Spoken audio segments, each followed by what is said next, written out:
السلام علیکم ناظرین، ایک نئی ویڈیو کے ساتھ آپ کی خدمت میں حاضر ہیں۔ آیا صوفیہ ہاگیا صوفیہ ایک عمارت جس کے بارے میں بڑی ڈسکشن ہو رہی ہے۔ ترکی میں یہ عمارت ہے اور یہ ایک میوزیم تھا جس کو مسجد میں تبدیل کرنے کا اعلان کر دیا گیا ہے ترکی کی حکومت کی جانب سے ایک عدالتی فیصلے کے بعد۔ اب یہ آیا صوفیہ کا جو فیصلہ ہے اس کو جو ہے نا وہ دو ایکسٹریمز میں لیا جا رہا ہے۔ ایک طرف تو جو سیکولر حلقے ہیں اور جو غیر مذہبی حلقے ہیں اور جو انٹرنیشنل کمیونٹی ہے، خاص طور پر جن کا اسلام سے تعلق نہیں ہے اور مجموعی طور پر جو مذہب سے دور ہوتے ہیں کسی بھی مذہب سے، وہ تو اس فیصلے کو تنقید کا نشانہ بنا رہے ہیں اور یہ کہا جا رہا ہے کہ یہ جو میوزیم تھا اس کو دوبارہ مسجد میں کیوں تبدیل کیا گیا، وہ اس کو ایک انتہائی اقدام تصور کر رہے ہیں۔ دوسری جانب جو مسلمان ہیں، خاص طور پر جو ترکی کے مسلمان ہیں اور وہ مسلمان جو مذہب کے زیادہ قریب ہیں، اور اسی طرح جو آپ ایشیائی ممالک کے اندر مسلمانوں کی بات کریں اور مجموعی طور پر اگر آپ مسلمانوں کی بات کریں تو ان میں یہ جو فیصلہ ہے اس کو بڑا سراہا جا رہا ہے اور اس کو جذباتی حد تک اس کو سپورٹ کیا جا رہا ہے اور اس کو مسلمانوں کی ایک بڑی فتح قرار دیا جا رہا ہے۔ اور یہ خاص طور پر اگر آپ ترکی کی بات کریں تو وہاں کے عوام اس کو یہ جو وہ کہہ رہے ہیں کہ ہماری یہ ایک بہت بڑی ڈیمانڈ تھی جس کو پورا کر دیا۔ اب اس کو انڈرسٹینڈ کرنے کے لیے ضروری ہے کہ اس عمارت سے جڑے جو 4 اہم پہلو ہیں وہ کون کون سے ہیں اور ان کو ڈسکس کر لیا جائے تاکہ آپ کو سمجھ آ جائے کہ یہ عمارت ہے کیا اور اس کی کیا ہسٹری ہے اور یہ کس طرح سے اس کو یہ مختلف تبدیلیوں کے مراحل سے گزری اور ابھی اس کو جو تبدیل کیا گیا ہے مسجد میں وہ کیوں کیا گیا ہے، اس کی کیا وجہ ہو سکتی ہے۔ اس کے جو 4 اہم پہلو ہیں یا 4 اہم کردار ہیں ان میں سے ایک سلطنت مشرقی رومن امپائر جو بیزنٹائن امپائر تھی، سلطنت عثمانیہ، کمال اتاترک اور طیب اردگان۔ ان 4 کو آپ ذہن میں رکھ کے اگر آپ اس سارے میٹر کو ڈسکس کریں گے تو پھر آپ کو سمجھ آ جائے گی کہ یہ ایشو ہے کیا اور یہ عمارت کیا ہے اور اس کو کیوں تبدیل کیا گیا۔ اب بیسیکلی اگر آپ بہت پیچھے چلے جائیں تو 360 عیسوی میں جو اس عمارت کو چرچ کے طور پہ تعمیر کیا گیا، لیکن وہاں پہ چونکہ اس زمانے میں جنگیں ہوتی تھی تو یہ جلدی اس کے فسادات ہوئے اور اس میں یہ جل گئی اور اس کے بعد دوبارہ جو ہے 405 عیسوی میں جو دوسرا بادشاہ تھا اس کی طرف سے اس کی تعمیر شروع کی گئی اور 415 عیسوی میں اس کو اوپن کر دیا گیا چرچ کے لیے۔ یہ تھی جی دوسری عمارت جو اس جگہ پر تعمیر ہوئی اور جس کو چرچ کے طور پر استعمال کیا گیا۔ اچھا، 415 کے بعد دوبارہ جو فسادات میں یہ عمارت مکمل طور پر جل گئی تو اس کی یہ 532 میں یہ واقعہ ہوا ہے اور اس کے فوراً بعد ہی جو اس کی تعمیر وہ نئی شروع ہو گئی اور یہ جو آج جس جگہ پہ جو عمارت ہے وہ آپ کے سامنے جو موجود ہے وہ 532 میں تعمیر ہوئی اور 537 میں اس کو بطور چرچ اس کا افتتاح کر دیا گیا۔ اچھا، یہ جو عمارت تھی یہ صرف چرچ کی حد تک محدود نہیں تھی، جو اہم تقریبات ہوتی تھیں اس زمانے میں ریاست کی وہ یہاں پر ہوتی تھیں اور یہ آپ سمجھ لیں ایک کمیونٹی سینٹر کی اس کو آپ دے سکتے ہیں، نام دے سکتے ہیں، جس کے اندر چرچ بھی تھا اور باقی جو ایکٹیویٹیز ہیں وہ بھی ہو سکتی تھی اور یہ 900 سال تک یہ جو عیسائیوں کی عبادت گاہ کے طور پر یہ عمارت استعمال ہوتی رہی۔ ڈیفینیٹلی اس دوران اس کے اندر جو ریپیئر مینٹیننس ہے اس کا بھی سلسلہ جاری رہا۔ اس پہ اوپر چونکہ اس کے اوپر ایک وہ ڈوم رکھا گیا تھا تو وہ اس کے گرنے کا خدشہ ہوا، اس میں ضروری تبدیلیاں کی گئی اور وقت کے ساتھ ساتھ اس کے اندر تبدیلیاں کی جاتی رہیں تاکہ یہ عمارت جو ہے وہ کسی نقصان کا شکار نہ ہو۔ لیکن جب آپ 1453 عیسوی میں بات کرتے ہیں تو وہاں پہ اس عمارت میں تاریخی موڑ آتا ہے۔ جب آپ دیکھتے ہیں کہ جو بیزنٹائن امپائر ہے، جو مشرقی روم کی سلطنت ہے،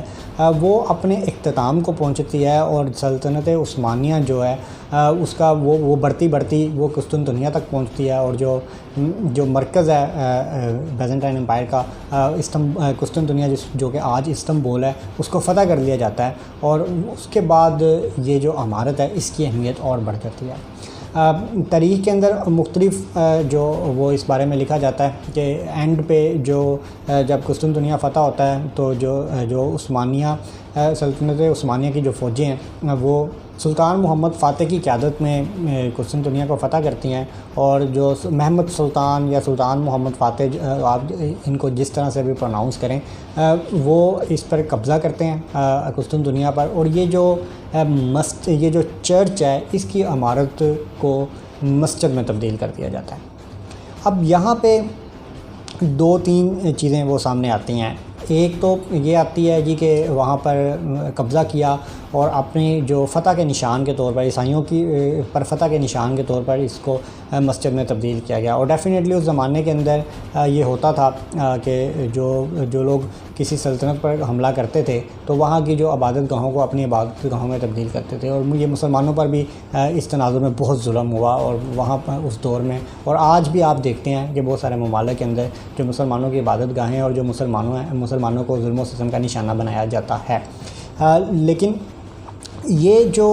عمارت تھی، اس کے بارے میں ایک دوسرا پہلو یہ آتا ہے کہ جو وہاں پہ جو کسٹوڈین تھے عمارت کے، چرچ کے، انہوں نے جو یہ سلطان محمد کو یہ عمارت سیل کر دی، اور اس فروخت کرنے کے بعد سلطان نے اپنے ذاتی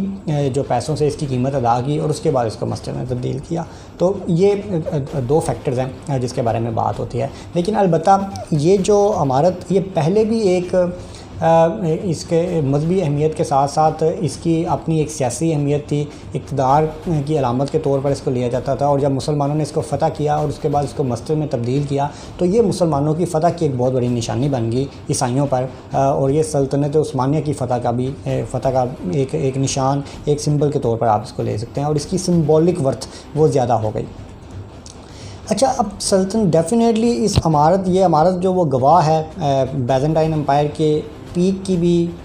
پھر اس کے زوال کی بھی، اور اس کے اختتام کی بھی۔ اسی طرح یہ عمارت سلطنت عثمانیہ کے عروج کی بھی گواہ ہے، اس کے زوال کی بھی گواہ ہے، اور پھر اس کے اختتام کی بھی گواہ ہے۔ سلطنت عثمانیہ جب آپ دیکھتے ہیں کہ 20ویں صدی کے سٹارٹ پہ یہ بالکل اینڈ تک مختلف دور سے گزرنے کے بعد پہنچ جاتی ہے، اور اس دور کے اندر جو پہلی جنگ عظیم میں شکست ہوتی ہے، اس میں سلطنت کا جو وہ اپنے حامیوں کے ساتھ ہار جانا جنگ کے اندر، اور پھر اس کے بعد اسی دوران پھر عربوں کی بغاوت اور پھر اندرونی جو بغاوتیں ہیں، اس کے نتیجے میں الٹیمیٹلی جو 1922 میں سلطنت عثمانیہ کو باقاعدہ طور پر ختم کر دیا جاتا ہے، اور اس موقع پر جو مصطفیٰ کمال اتاترک ہیں وہ ایک فوجی قائد ہوتے ہیں۔ وہ اس دور میں ان کا ایک تو بڑی اس کی کنٹریبیوشن ہوتی ہے کہ اس نے اس دور میں جنگ کر کے ترکی کو بچایا، اور ترکی کو بچانے کے بعد وہاں پہ الٹیمیٹلی جو وہ ایک جمہوری ریاست قائم ہو گئی 1923 میں باقاعدہ، اور مصطفیٰ کمال اتاترک اس کا پہلا صدر بن گیا۔ اب مصطفیٰ کمال کی وہ ڈیفینیٹلی ایک بہادری کے قصے تو وہ اپنی جگہ موجود ہیں، اور یہ بھی ان کی کنٹریبیوشن ہے کہ انہوں نے ترکی کو اینڈ پہ بکھرنے سے بچایا، اور ترکی کو بطور ریاست دنیا کے نقشے پر موجود رکھا، اور اس کے اندر جو انہوں نے فزیکلی اپنا رول پلے کیا بطور جنگجو۔ لیکن یہاں پر ایک اور جو پہلو کمال اتاترک کے ساتھ ہے کہ مصطفیٰ کمال اتاترک نے جو ترکی کو ایک سیکولر اسٹیٹ کے طور پہ پیش کیا، اس کا جو آئین ہے وہ سیکولر بنا، اور یہاں پر بے شمار ایسے اقدامات اٹھائے گئے جو کہ مذہبی لحاظ سے قابل تنقید تھے، بلکہ مذہبی لحاظ سے ایک طرف سماجی لحاظ سے سوشلی بھی آپ ان پہ تنقید کر سکتے ہیں، جس کے اندر جو لوگوں کی جو مذہبی آزادی ہے اس کو ہٹ کیا گیا، جو لوگوں کے مذہبی اور سماجی نظریات ہیں ان کو ہٹ کیا گیا، اور ایک ماڈرنائز ترکی کو پریزنٹ کیا گیا۔ اچھا، 1935 کے اندر جو مصطفیٰ کمال اتاترک ہیں، اب وہ یہ جو آیا صوفیہ مسجد ہے اس کو کنورٹ کر دیتے ہیں مسجد سے میوزیم میں۔ اب یہاں پہ بھی مختلف پہلو ہیں کہ یہ کیوں کیا گیا۔ ایک تو ڈیفینیٹلی چونکہ اس کے سیکولر نظریات تھے اور وہ سیکولر ترکی کو پیش کرنا چاہتے تھے، تو لہٰذا ایک تو یہ پہلو ڈیفینیٹلی بڑا اسٹرانگ آرگومنٹ ہو سکتا ہے کہ جو مسجد کو میوزیم میں تبدیل کرنے کا پہلو، وہ اس چیز کی نشانی کے طور پہ، اس کو ایک سمبل کے طور پہ لیا جا سکتا ہے کہ جو ترکی ہے وہ ایک سیکولر اسٹیٹ ہے۔ دوسرا، یہ سلطنت عثمانیہ کے اختتام کی علامت کے طور پہ بھی اس کو لیا جا سکتا ہے کہ کہ وہ سلطنت جس نے کامیاب ہونے کے بعد اس چرچ کو مسجد میں تبدیل کیا، اس کو جب ناکامی کا سامنا کرنا پڑا تو اس کا یہ اقدام ریورٹ ہو گیا اور اس سے یہ میوزیم میں کنورٹ ہو گیا۔ اور اس پہ ایک اور جو ورژن وہ یہ آتا ہے کہ چونکہ جو مصطفیٰ کمال اتاترک تھا اس نے پہلی جنگ عظیم میں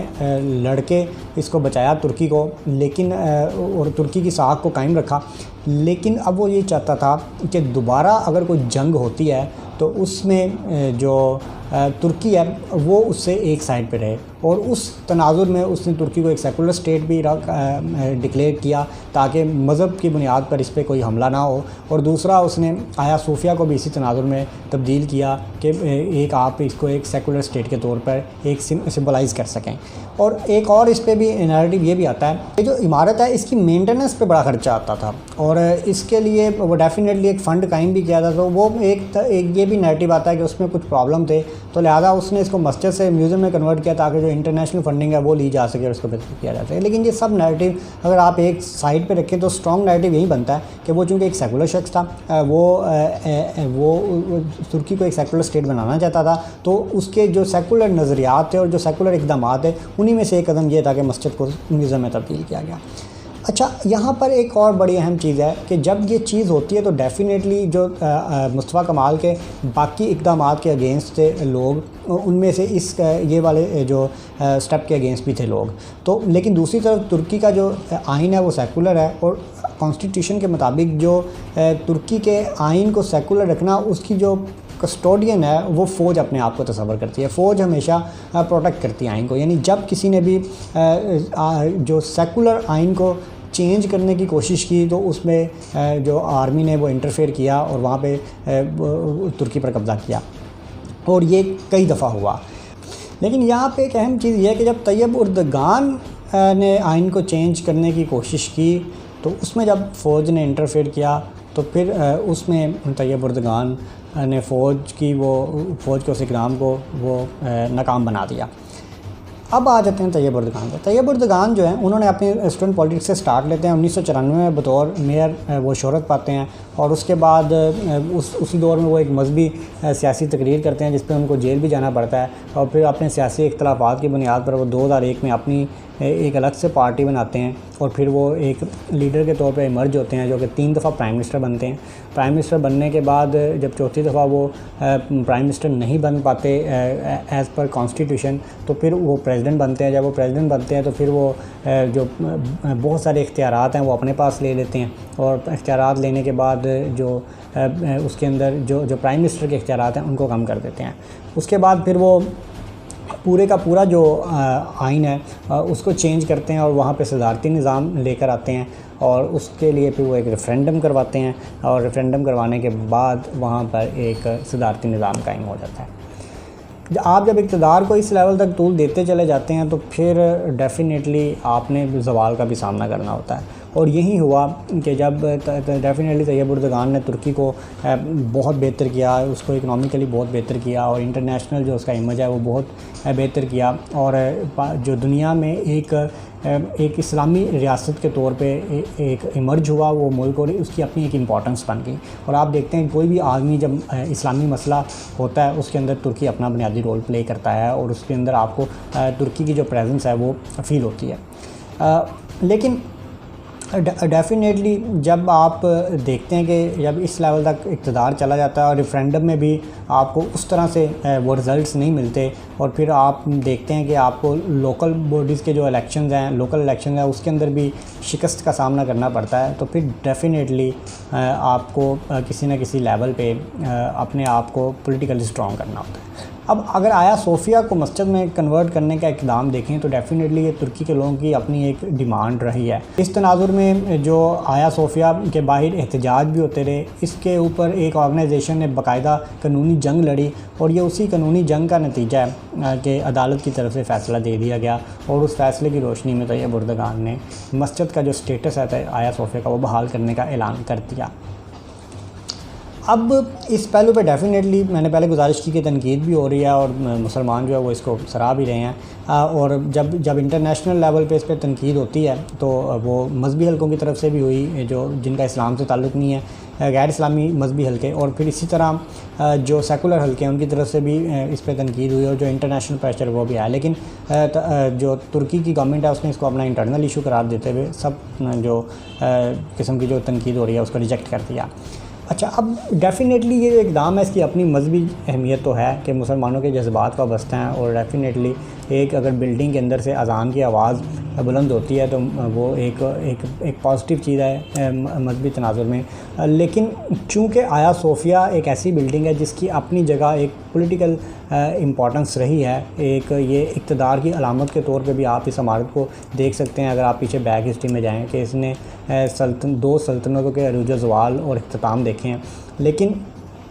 ابھی جب آپ دیکھ رہے ہیں تو اس کا ایک پہلو سیاسی بھی ہے، اور وہ یہ ہے کہ چونکہ اردگان جو ہیں وہ پولیٹیکل ویک ہو رہے ہیں اور ان کے جو گرفت ہے وہ کمزور ہو رہی ہے، تو لہٰذا یہ ایک پاپولر ڈیسیژن ہے جس پہ جو وہ دوبارہ جو ترکی کی پبلک ہے اس کو اٹریکٹ کر سکتے ہیں۔ تو اب یہ دیکھنا یہ ہوگا کہ یہ فیصلہ جو مسجد کا سٹیٹس بحال کرنے کا ڈیفینیٹلی اس کی مذہبی جگہ پہ مذہبی لحاظ سے اپنی جگہ اہمیت ہے، لیکن یہ دیکھنا ہوگا کہ سیاسی لحاظ سے جو طیب اردگان ہے وہ اس سے کس حد تک فائدہ اٹھا سکتے ہیں۔ میں نے اس ٹاپک پہ کالم بھی لکھا ہے، اگر آپ کا انٹرسٹ ہو تو آپ اس کالم کا جو لنک ہے وہ ڈسکرپشن میں موجود ہے، وہ ضرور پڑھیے۔ Thank you very much.